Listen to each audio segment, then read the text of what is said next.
Welcome to my YouTube channel. आज मैं आपको क्लास 5th के लिए हिंदी का चैप्टर नंबर 11 पढ़ाऊंगी बच्चों। तो देखो, इस वीडियो में हम सिर्फ इस चैप्टर के सभी क्वेश्चन आंसर लिखना सीखेंगे, क्योंकि इससे पहले वाली वीडियो में मैं आपको पूरा ही चैप्टर डिटेल के साथ पढ़ा चुकी हूँ। तो बच्चों, इस चैप्टर के क्वेश्चन आंसर पेज नंबर 132 से स्टार्ट हो रहे हैं। पहला क्वेश्चन है कि आपकी छुट्टियाँ कब कब होती हैं, आप छुट्टियों में कहाँ कहाँ जाते हैं। तो बच्चों, फर्स्ट क्वेश्चन का आंसर होगा कि हमारी स्कूल की छुट्टियां वर्ष में इस प्रकार होती हैं। सबसे पहले ग्रीष्मकालीन अवकाश 2 जुलाई से 30 जून तक, शरतकालीन अवकाश 11 अक्टूबर से 20 अक्टूबर तक, शीतकालीन अवकाश 1 जनवरी से 15 जनवरी तक। हम गर्मी की छुट्टियों में मनाली तथा कश्मीर भी घूमने जाते हैं, क्योंकि ये भी पूछा गया है ना आपसे कि आप कहाँ कहाँ घूमने जाते हो, तो आप अपनी मर्ज़ी से भी कोई प्लेस लिख सकते हो। अब देखो बच्चों, सेकंड क्वेश्चन है कि अजंता और एलोरा की गुफाओं के भीतर दीवारों पर अत्यंत सुंदर चित्र बने थे। आपके घर और घर के आसपास कौन से चित्र बने हैं या फिर लगे हैं। तो आप सेकंड आंसर को लिख सकते हो कि मेरे घर में बरामदे की दीवारों पर अत्यंत सुंदर चित्रकारी बनी हुई है। दीवारों पर प्रकृति के सुंदर दृश्य रंगों की सहायता से बने हुए हैं। तीसरा क्वेश्चन है बच्चों, आपके घर में कौन कौन और कहाँ कहाँ चित्रकारी करते हैं, जैसे कि कागज़ पर, धरती पर या फिर कपड़ों पर। तो आप लिख सकते हो कि मेरे घर में बड़ी दीदी चित्रकारी करती हैं, वे कपड़ों पर रंगों से अति सुंदर चित्र बनाती हैं।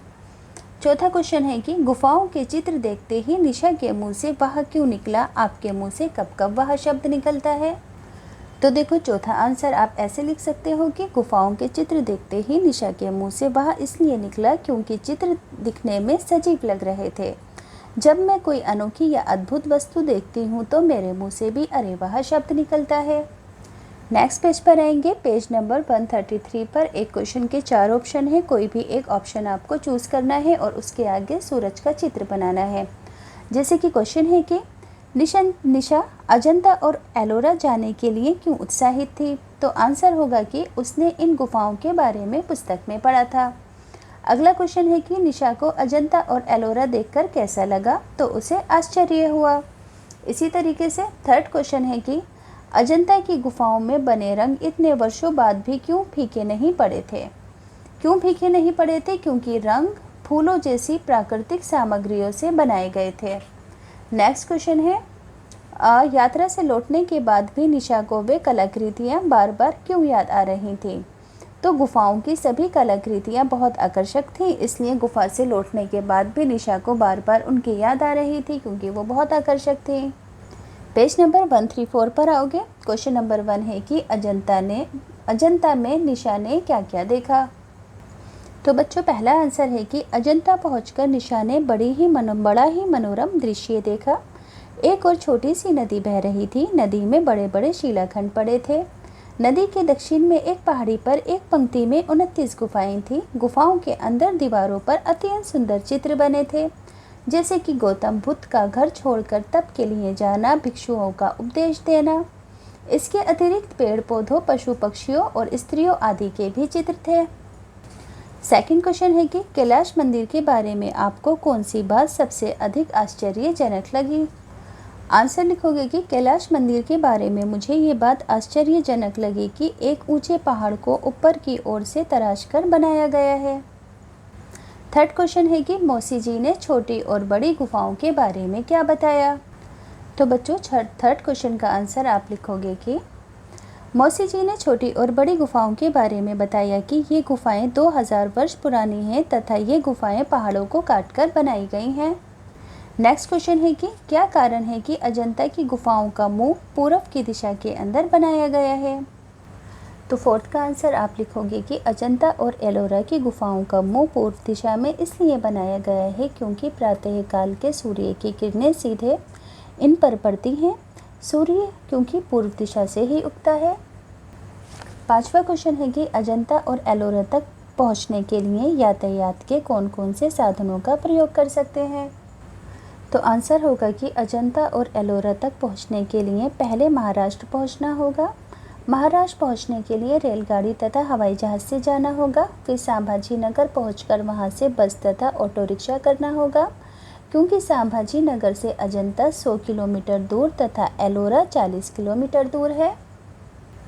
तो बच्चों ये पांचवा आंसर आप अच्छे से स्क्रीनशॉट ले लेंगे। मैं इसको एक बार और दिखा देती हूँ, पांचवा क्वेश्चन और पांचवा आंसर। क्वेश्चन ये रहा और आंसर ये रहा।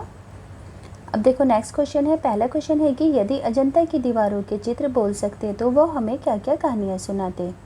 यदि अजंता के चित्र बोल सकते तो वो हमें अपनी गौरव गाथा खुद सुनाते कि उनको कारीगरों ने बड़े बड़े पत्थरों से काटकर महान लोगों का रूप दिया है, जैसे कि गौतम बुद्ध का घर छोड़कर तप के लिए जाना। वे बताते कि पहले इन गुफाओं में उनके साथ राजा महाराजा तथा बहुत से लोग रहा करते थे। चारों ओर खुशहाली थी। वे अब की तरह अकेले नहीं रहा करते थे।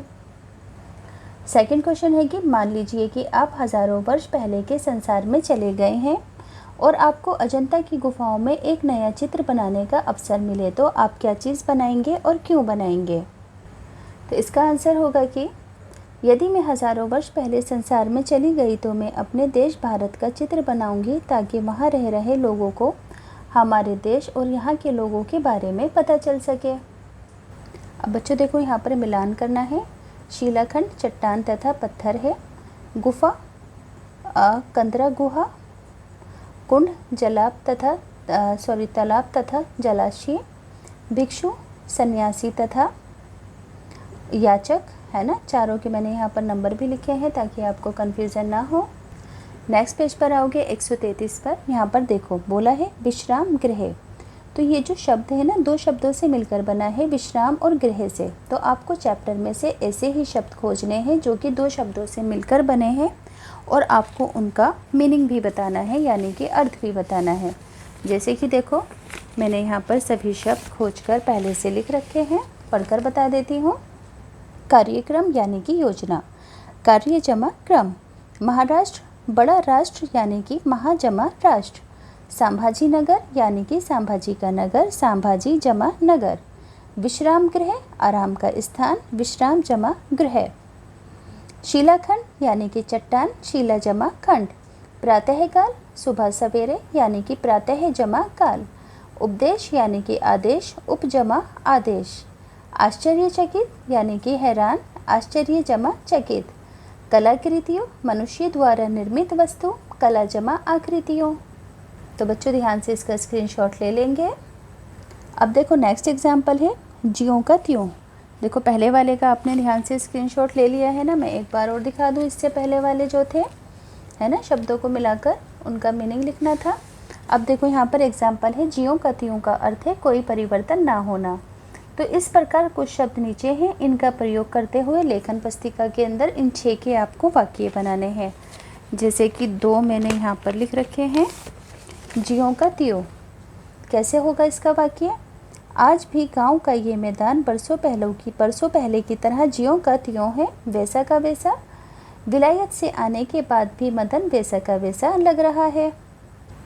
अब इसके नीचे 4 वाक्य और हैं। जैसे को तैसा, तो राधा की सूझबूझ धरी रह गई, क्योंकि रमा जैसे के तैसा रूप जैसे के तैसे रूप में मिल गई। बिल्कुल वैसा ही, उसका चश्मा बिल्कुल वैसा ही है जैसे रमा का था। जैसे थे वैसे ही, तुम आज भी जैसे थे वैसे दिख रहे हो। वास्तविक रूप में, तुम वास्तविक रूप में स्वस्थ नहीं हो। तो 6 के 6 सेंटेंस आपको यहाँ पर दिख रहे हैं, स्क्रीनशॉट लेकर कॉपी में लिख दो। अब देखो यहाँ पर नेक्स्ट एग्जाम्पल है कि लगता था अभी बोल पड़ेंगे। इन मूर्तियों की कारीगरी देखते ही बनती थी। रेखांकित अंशों को ध्यान में रखते हुए नीचे दिए गए वाक्यांशों से वाक्य बनाने हैं आपको। यहाँ पर देखो 9 है।